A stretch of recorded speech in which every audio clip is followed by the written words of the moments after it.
I just attempted to start a video on trying to teach about the eclipse and full moon energy coming up.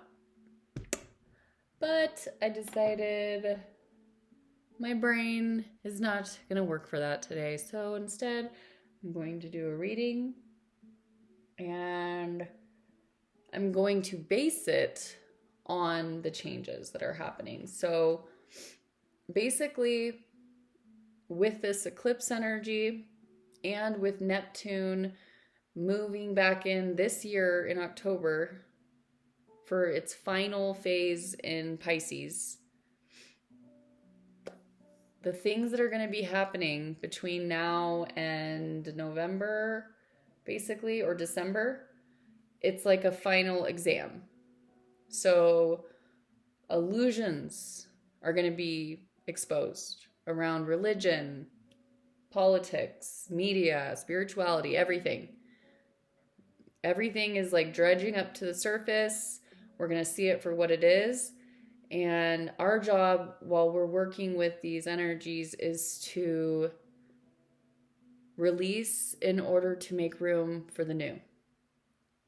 And this is all very karmic because it's at that anaretic 29 degrees. So knowing that this is truly for our own good, but it may not feel great at the time. So our sensitivity ends up becoming more potent. So anyone who, feels like they may be empathetic or be an empath, be able to pick up on different energies and emotions of people, these feelings of empathy are going to heighten. And even those people that may have not felt very empathic in the past may, those energies may turn on within them according to these shifts that are happening on the planet. So, which can be empowering, but if it's something that you're not used to, which basically everybody will be going through this like newness of it. Even if you feel like you've always been an empath, with these feelings being heightened, it's still going to be a new experience. So this can cause some turmoil, some anxiety within us because we're not used to this level of sensitivity around us. The water, oceans are all, the climate in general is going to go through some changes, which could create some unfortunate events, especially with Neptune being at 29 degrees of Pisces. It could involve things having to do with water. So, but what I find is interesting too, it's like all these things about water, like these new findings of dolphins and whales and how they're literal, which most of us know, we know that they're intelligent. We've always been taught that. But now they're finding with AI that these beings are way more intelligent than we even gave them credit for. And they've actually built their own cultures and languages, and they joke around with each other, literally. When we've just considered them as, yeah, they're smart, but they're dolphins. Or, yeah, they're smart, but they're whales. No, these are intelligent species. These are the aliens. We don't have to go out into outer space. I mean, maybe I'm assuming that there's aliens out there too. But there's aliens here on the planet, and they're in the ocean. And we're finding that we are actually able to communicate with these mammals, using AI. So that's like connected to water too. So it's like these new discoveries, these new shifts, these new ways of looking at things, and it involves water because it's in Pisces and Neptune is the ruler of Pisces. So creativity and spiritual exploration is a new thing or another thing. So this is also, when you think of water, the depths, the emotions, the flow, it all goes into, imagination. It's like it can be illusions because that's like the shadow aspect of it. But when it's not in the shadow aspect and it's in its higher frequency, this higher realm, it's dreams and visions and visionary experiences. And, so what are those things that are coming into our mind and our body? Like, what are we accessing? What are the dreams that we're having? And how can we translate that into art and, ways of expressing? So why does this matter to us? How does this affect us? Well, with it being, especially at this final degree, that 29 degree, moving into Aries, the beginning,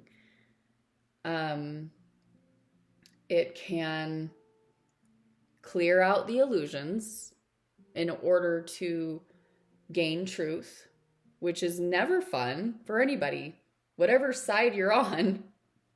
It's not, it's like, it's not great to find out that you've been living in an illusion, and it's not great to find out some truths sometimes when we're not ready for them. So it can be that collective clearing of reality that doesn't feel great to begin with, but in the end, it's for our greater good. Shift from controlling systems. So the axis of this eclipse is Pisces, which is like the final house in the zodiac, and then Virgo, which is normally like the 6th house. So it's, and Virgo being all about routine and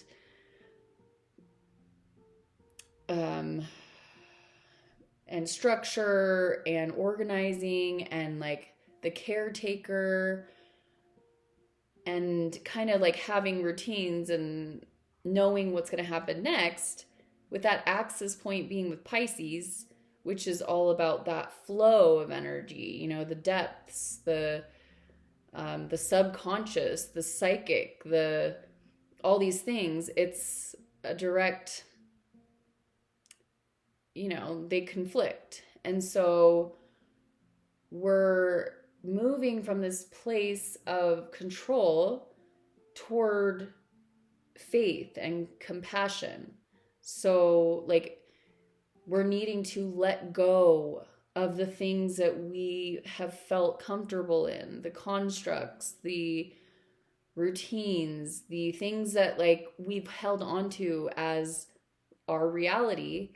And we're being asked to kind of move into this new way of living, of having faith in something more to happen. And, which makes it can be exciting because if we know that there's shifts and changes coming, obviously it's a little scary, especially if it is affecting our everyday living. But with this energy like moving into Aries, that's like a new beginning. It's almost like this new 150-year cycle with Neptune. And if you think about that, if Neptune is, not just about illusions on the shadow aspect, but about visionary things happening. And then with Pluto now in Aquarius, which is all about innovation and for the people and, being, in your uniqueness, it's exciting to think about the things that can happen from that. If we're in our shadow, if we're collectively coming at it from a shadow aspect, then, that can be a little intimidating. But I don't feel like that's what's happening right now. I think it's more people waking up to the illusions and not sinking deeper into them. So it's like this massive clearing of illusion versus truth. this shift in control systems, moving from this controlling system, which can even encompass our faith and encompass our, ways of looking at the world, into this more flowy, open-minded, compassionate for all, not just for a certain small few that believe in one thing. So with these changes, obviously with big changes occurring, there is the possibility of people coming together, finding what we do have in common and working towards a greater good, especially with that Pluto energy moving through Aquarius. It's like, with it, having been in Capricorn for years and years and years, like I think it was like 15 to 17 years, I don't remember. But having it move into Aquarius now, and then having these other shifts and eclipses happening, it's all just like kind of falling into place of, it's time for something new. People are ready to wake up. We need to see how the ways that we've been doing things for so long are now not working for our benefit anymore. So how can we work together collectively through our own uniqueness, through our own passions, through our own dreams and visions, and create something better? And so with that Neptune shifting into Aries, that new beginning, it's bringing this almost like this pioneering energy, this, trailblazer energy. And it's needing individuals that are ready to step into that, It's like, if you have a vision and if you have an idea of what needs to happen, if you see where our systems are broken, and we all can see it, but if you have the drive to build something new, then step into it. That's what this energy is asking us. It's saying, it's like an invitation. Let the old die out. The death and rebirth cycle. It's not sometimes it's dark, but other times it's there for us to make room for newness. What are we internally needing to let go of? What excuses, what do we need to forgive within ourselves and within others in order to release it and then invite in something new? Because if we can do that within ourselves, it's the micro and the macro, right? It's like, if we can do that within ourselves, we can invite that into the reality around us and create new possibilities. And it's like, when these structures and systems that are capping us in end up, getting exposed for what they are, the illusions, right? We blow the cap off and we say, you know what? I think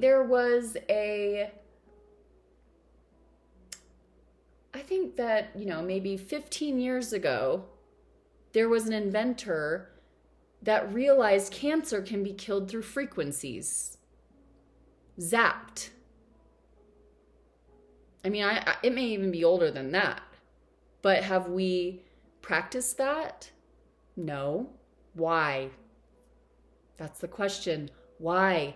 Why have these inventors that have come up with free energy opportunities and healthcare, or things that will help our health without killing us in the process, literally? It's like, well, you can go through chemo and slowly kill your body and kill your soul,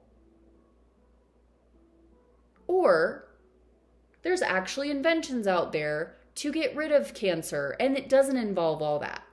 Why are we not using that? It's all these different things that have been controlled for a specific reason, which is mostly out of greed. But if we look into things, many individuals, even high school kids, have come up with better solutions, but the reason why we're not using them is because it doesn't benefit the small few. You know, it's like, well, we can't take that on because then all our, our wealth will be diminished and we won't be billionaires and trillionaires anymore. Oh no, we can't do that. So we got to get rid of these inventors. They either need to die or they need to be ridiculed to the point of where nobody will listen to them, just like Tesla. Even though we're using only some of his inventions now. And I don't even think they're whole. I think we're just, because we're still trying to come up with ways to benefit, which I get, right? We have to benefit in some way because that's the way that our structures were built. But what happens when we think outside the box? And sometimes things need to crumble, even from astrological events that aren't even in our control. Sometimes things need to end in order for new things to begin, in order for things to be reset in a way that benefits all, not just a small few. And I don't know about everybody else, but if I ever got cancer, I would much rather go the route of new possibilities than to go through the process of going hundreds and thousands of dollars in debt while killing my spirit and my body and having to go through that. There are other solutions. So why are we not using them? And why are we not using more preventative measures rather than reactive? Because we all know it's just obvious. There are preventative measures that we're not even familiar with. Tests that we can take that can help us know how our body reacts to our environment or how our body reacts to certain things that we put into it. And so that we can be preventative rather than reactive, instead of putting a Band-Aid on, something, we can actually heal it from the core. But we are not given that opportunity in our systems because they're built on false illusions, aka greed. Just like our food. We're eating food that's actually killing us because it's not even real. Ding.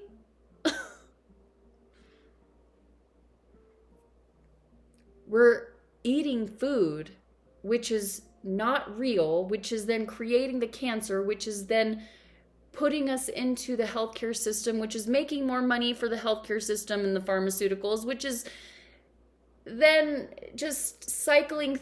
They're using the cycle program. They're using that toroidal field, but it's inverted. Instead of going this way, it's going this way.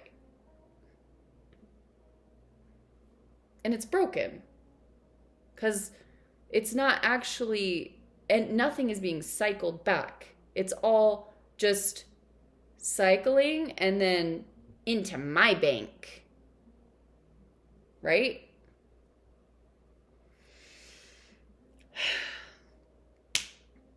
So, this is what is beginning to change, but it's still up to us. It's like, our environment and astrology and all these things can affect us, but collectively, what are we going to do with it? When we're being handed the truth, are we going to stick to the illusions that we're comfortable in because we're comfortable in them? Or are we going to look at it for what it is? When these religions get exposed, and I think this religion being exposed is probably one of the hardest things for people, especially if they're not ready for it. hopefully with all the things that have been happening in the world and the things that have been slowly exposed, kind of like, most of us know aliens have existed for many years, but it's like now the media is coming out and saying it because there may be a good reason for that. Maybe people weren't ready for it.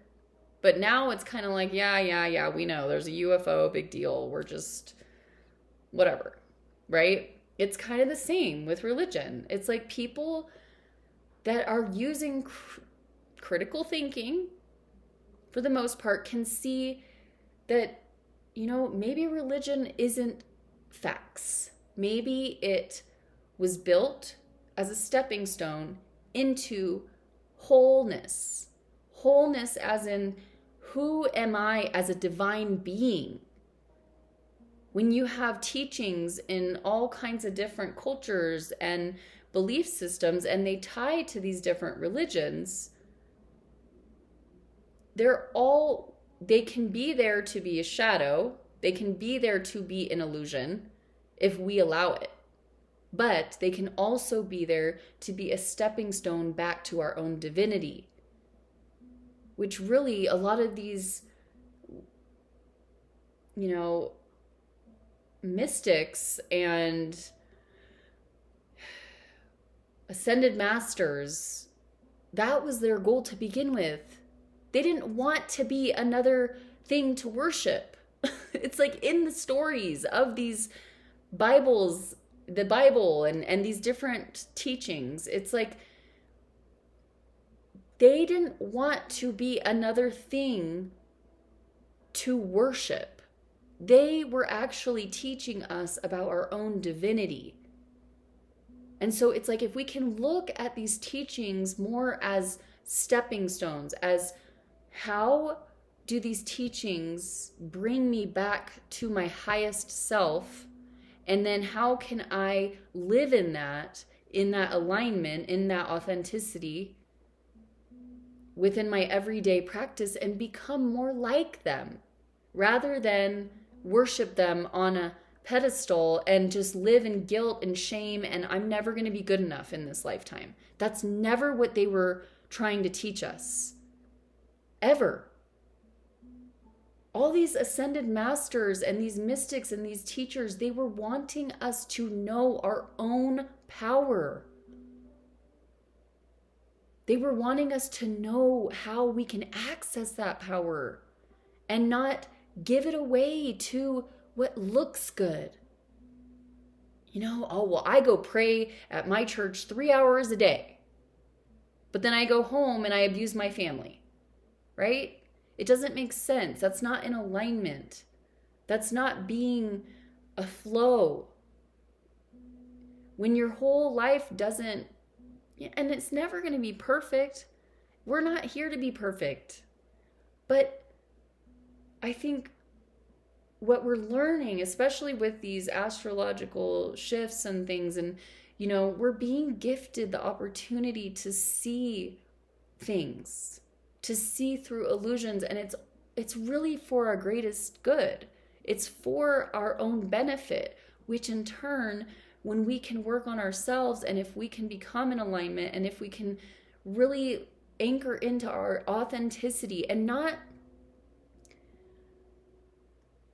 from a place of black and white, good and bad. We got to get out of that. First, maybe we can work towards our best, right? That's like how I'm seeing it. We can work towards our best self. But when we're beginning to take away the extra baggage, we have to be okay with where we are now. We have to be honest with ourselves. That is authentic power. That is authenticity. And authenticity is more powerful than love. We got to love ourselves in order to be authentic. So it's like being okay with being imperfect, being okay with people seeing us for who we are. And that's never going to be clean. It's never going to look good. It's never going to be perfect. But we got to just be like, yeah, whatever, this is my journey, because that's what it is. It's a journey, and that journey may take a long time to become in alignment. It may be a whole lifetime. I know it's still a journey for me, and probably will be for my entire life. So that's another thing, is we can't get into the illusions of these different religions and politics to where they put us in these structures and we have to stick with what we said we believe, and it's all this. No, we're being asked to break the walls down, to see through the illusion of this and that, to realize that a human is a hue-man. A hue is a spectrum of light. So, or frequency, whatever it is. But we know that it's not just this and that, right? It's the process, it's the journey. And when we can be okay with that, when we can be okay with showing up how we are, and not and being okay with not showing up how we are sometimes too, right? It's like that paradox. You are where you are, and people aren't going to like it, but it's not up to them. It's just, are you in alignment? Are you going somewhere? Are you growing in the process? And growing as in, sometimes we're going to not be completely growing upwards. We're going to be taking one step forward and 2 steps back, but at least we're not completely going backwards consistently. We're still moving in a direction of, I love myself. I'm here for a reason. I am the way I am because I was born to be. And because I can love myself and accept myself for who I am, that means that I have the freedom to do that for others. And then what does that do? It creates more authenticity, and it creates more safe places for people to be in their individual selves and to be their unique selves. And that's a beautiful thing, when we don't have to come at life in a fearful way or judgmental way, or you're this and I'm that, and so we just don't work. No, it's like, you're you, I'm me too. Cool, man. That's what we're shifting into. And this is going to create this new way of living. And it's going to break down barriers that we thought we had to stay stuck in because we were born in them, or because we were taught that this was bad, so we have to stay in this good bubble, when really in reality we're realizing we're not the good ones, we're the villains, because we're up here in our high and mighty high horse, ooh, I'm this and you're that, when really we're actually harming individuals. So we're waking up to these illusions that we've been programmed to believe in. And now, being able to do that, being able to break down the walls, we're able to just breathe. Because there's nothing more comforting than to know that we can be ourselves, while the person next to us that may look different than us, that may speak different, that may dress different, is also able to be themselves. That's such a safe place to be. And that's what we're being shown we can create. So it's, doing that assessment of maybe at this time writing down what our illusions are personally. What are the things that we know that we need to work on, and that we know that maybe are starting to kind of eat at us and be like, maybe this is an illusion. Maybe this is a programming or a conditioning that like I haven't really thought about before, but it's, I'm starting to see. Writing it down and kind of giving yourself a goal of how you can slowly come out of that. What are people that you can start to converse with that may be people that you never ever thought that you would talk to because you thought that they were bad or whatever. Grounding in. So with Virgo being about healthy structure and fitness and meals and all that stuff,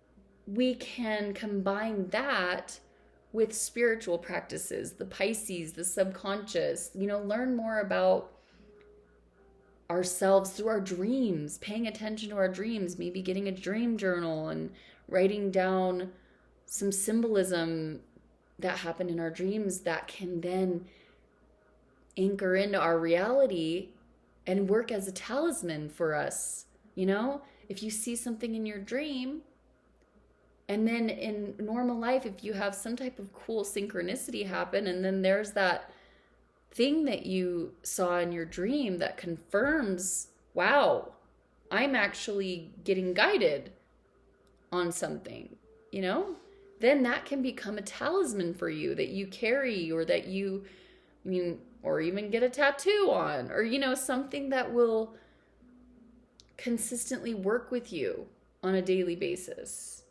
So noticing where we are escaping.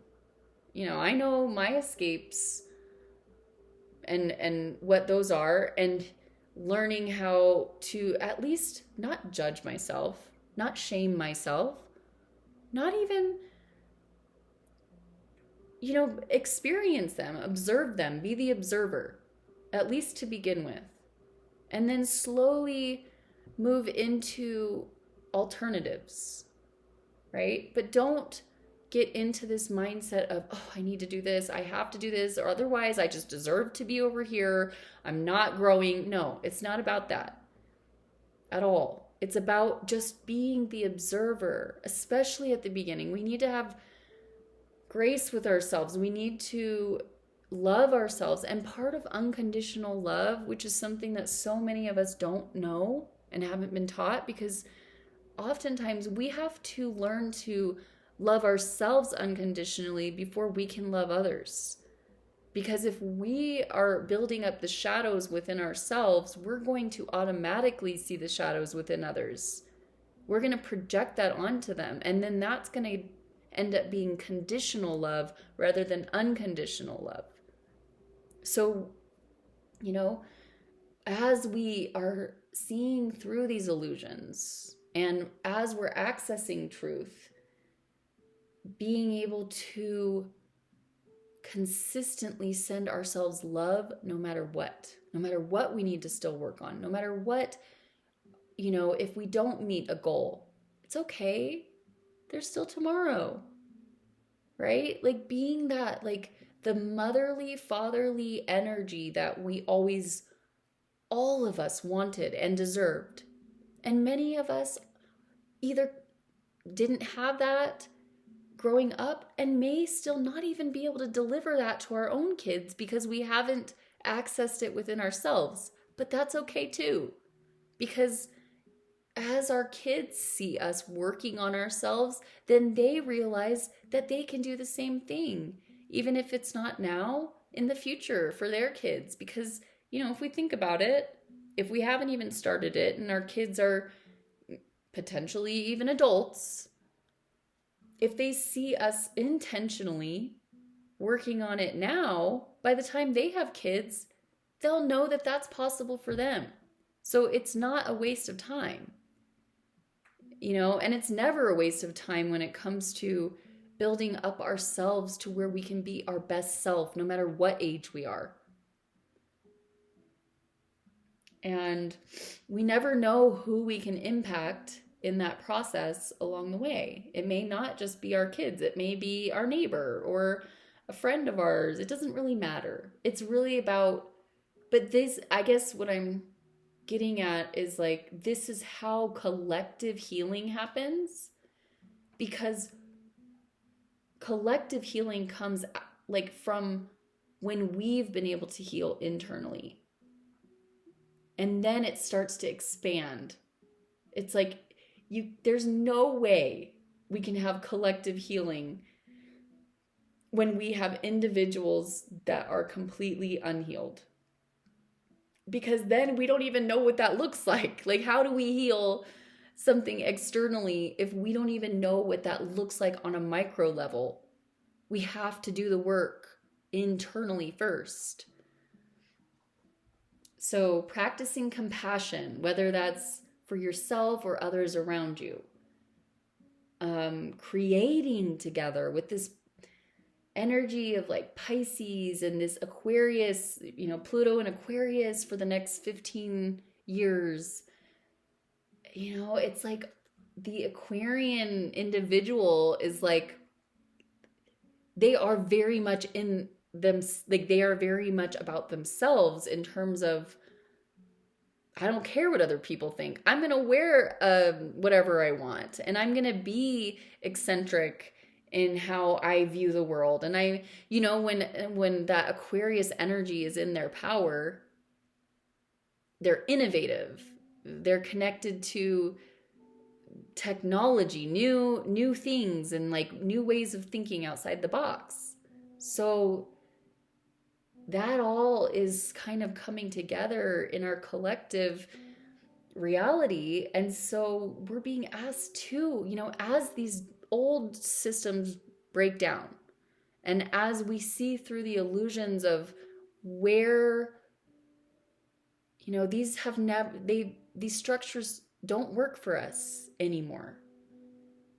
We create together through music, storytelling, culture building, sharing our cultures with each other, and doing that through artistic endeavors, and that's why, I have this dream of this Renaissance revolution, and it's not just a dream. Like, I want to build it, because through our own individual expression of art, whatever that is, because art is anything coming from a place of expression. What is your art? And it's not just painting a picture or singing a song or making music, it's, what is your expression? What is your art? It can be baking. It can be woodworking. I don't even like to list them out, because even that limits it. An art can be, you have an art of bringing people together and organizing, and there's people that are, it's like, how do you do that? Like, how do you come into a room and just empower people, or whatever it is, that is your art. And so it's like bringing our art together in this Renaissance, this new Renaissance, and a revolution that doesn't involve violence, but involves just creating new systems where people can turn the other way from the old that doesn't support them and their uniqueness, and turn towards systems that are built from love and empowerment and excitement and newness.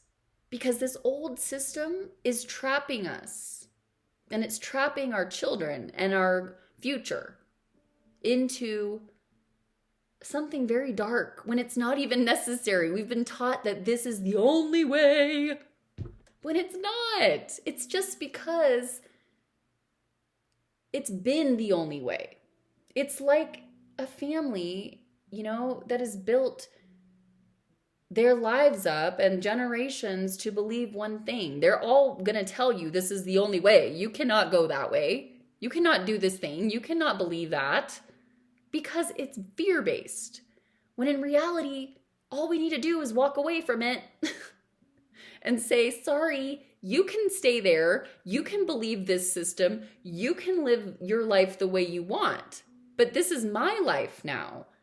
So when we're doing that on a collective level, we just need to build the systems. We just need to build the newness in order for us to be able to close out the old. But we're always going to stay in the old if we're not creating the systems that are going to invite people into them. It's, I talked about the landing pad and the launching pad. It's like people cannot leave old systems and old ways of doing things if they don't have anywhere to land. And some people don't have the resources to build that. And so it's like people may be willing and may be excited to do that, but it's like in reality, it's harder for them to do that because they don't have the resources. So that's where the balance comes into play.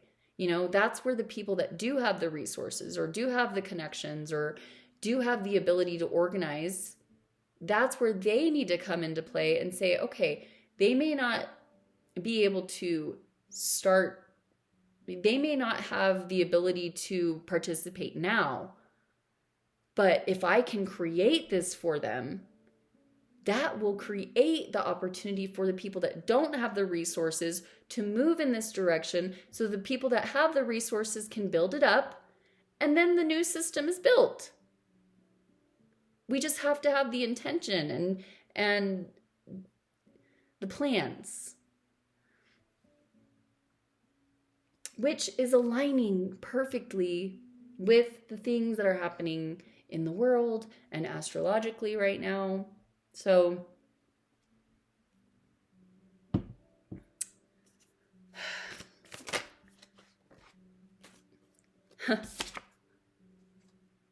Seven of Cups. Illusions, right? These warnings of false hope. Tower in reverse. So we're being asked to bring the tower to the or the tower is coming no matter what. So what are we going to do when the tower comes with these illusions? What are we going to do? How are we going to build it up? Six of Cups energy. Get back to our childhood self. What did we love to do? What do we love to do now that we feel that we can't do because we got to pay bills? Getting back to who we were. And that may not even be in this lifetime. We may be tapping in with these different changes happening on astrologically, our sensitivity, all these things that are like opening up for us. We may be remembering who we were in other lives. So paying attention to that. What are you dreaming about? Maybe your dream isn't actually only a dream. Maybe it's a memory. So anchoring that in order to create new systems. You may have a vision that doesn't exist here, and don't necessarily put it off as a dream, as something that doesn't matter, because it may actually be hinting to what you could create in this lifetime. And you may be an expert and you don't even know it until you start to build it. And then you tap into some other lifetime of when you were a ruler and you were able to create a whole system for individuals to thrive in, right? This is what's going to bring success, is if we can remember who we were and build from that.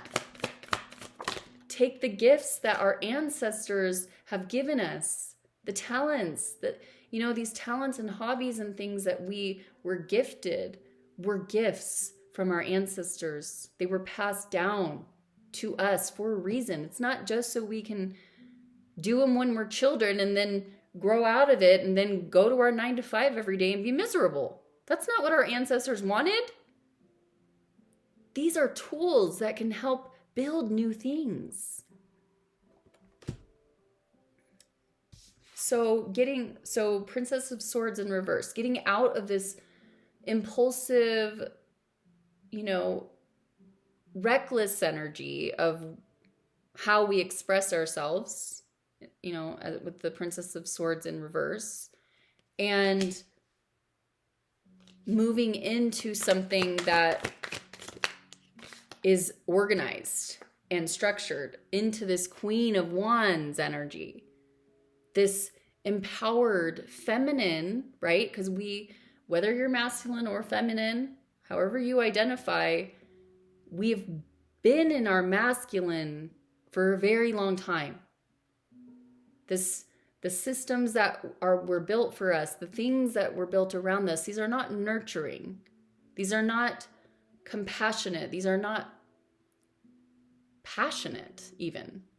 They're structured and they're capped off and they're not connected to the heart. The Queen of Wands is her fiery self, her passionate self, the creator, the sexual, the empowered feminine energy that's ready to bring abundance.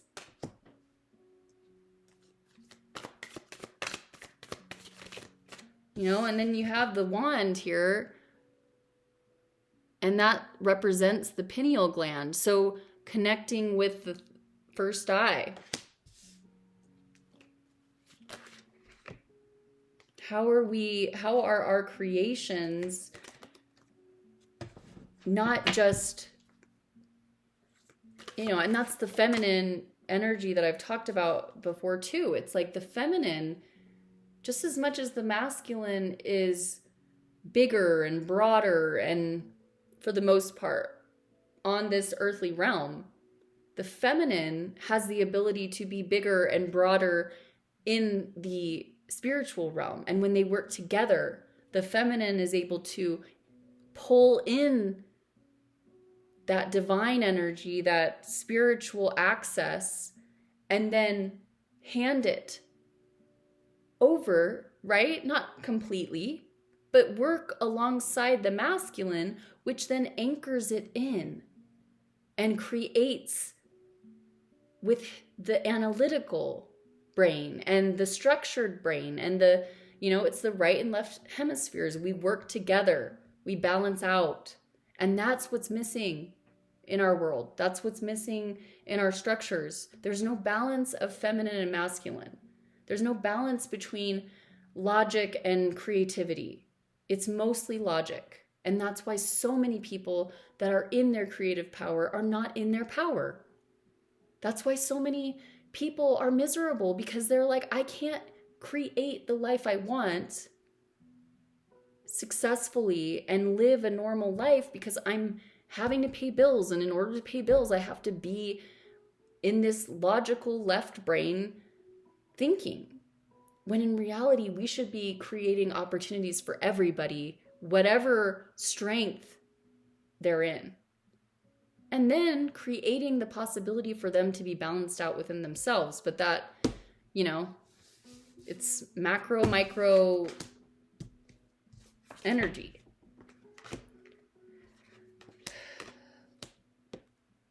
So this Seven of Swords. So, and then Seven of Swords, Three of Wands. Seeing through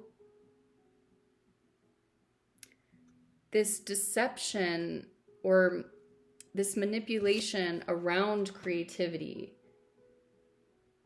around what's keeping us from this harmony that we're wanting to access, that we have the ability to, but we have to see the deception around it. We have to see where the holes are in order to fill them.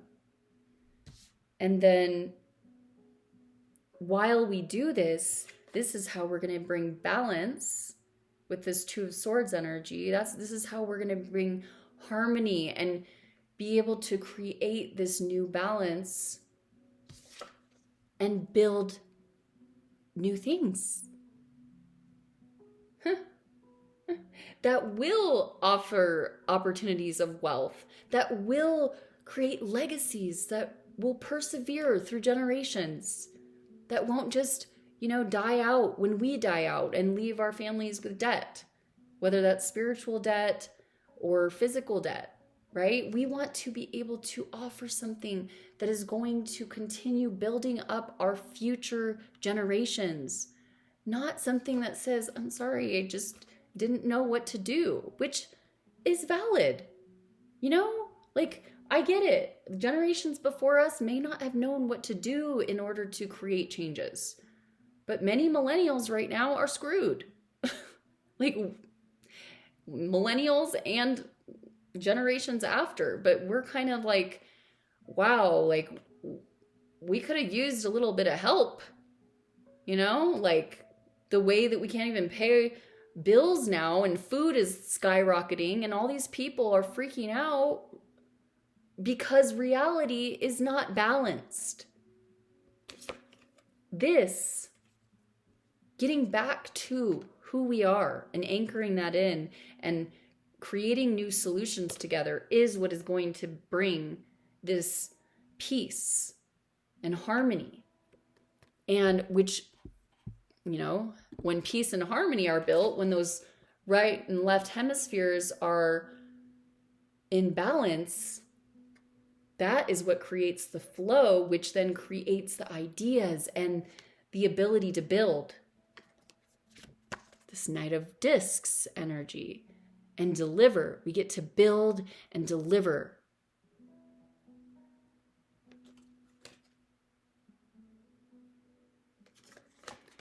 Anchoring in, using our strengths and our connections to make new things happen. So I just wanted to get on here and just remind people that this isn't just, you know, like a dream. It's not just something that we all have just wanted and yeah, but it's never going to happen. No, it is happening. It's really happening. The stars are aligning. The eclipses are doing just that. They are eclipsing out old systems.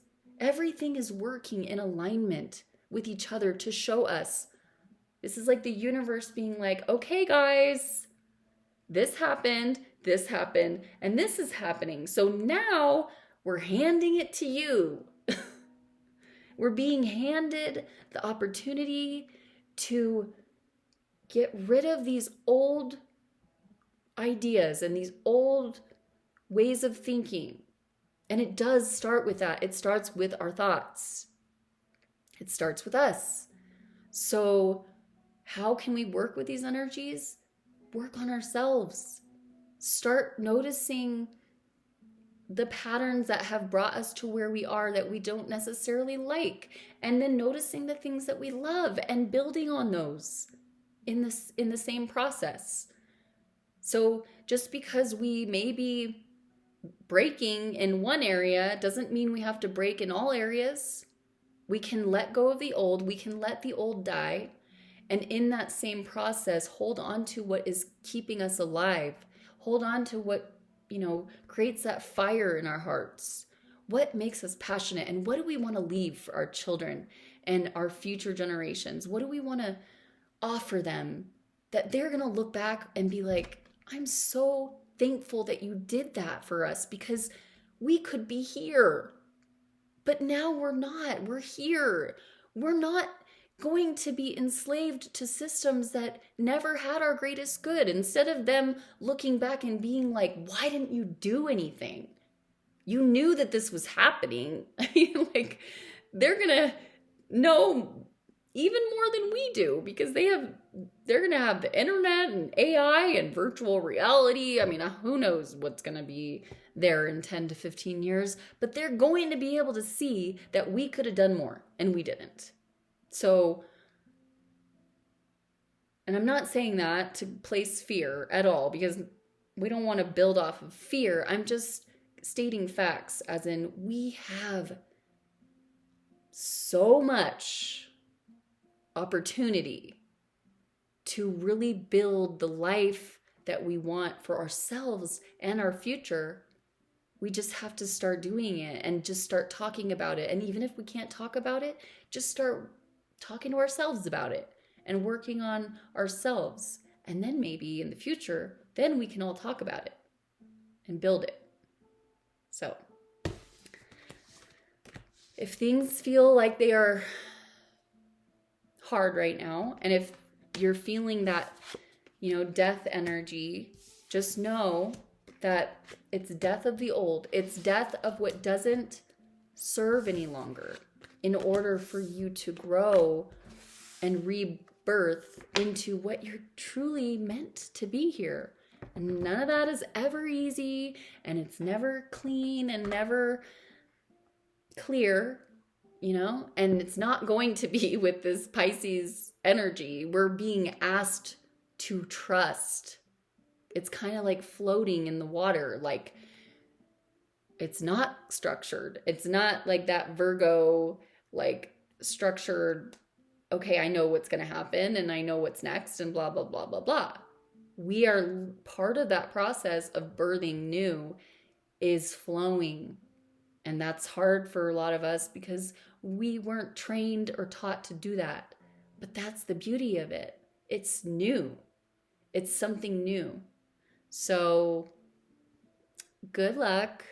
And I will get on and talk about something else tomorrow.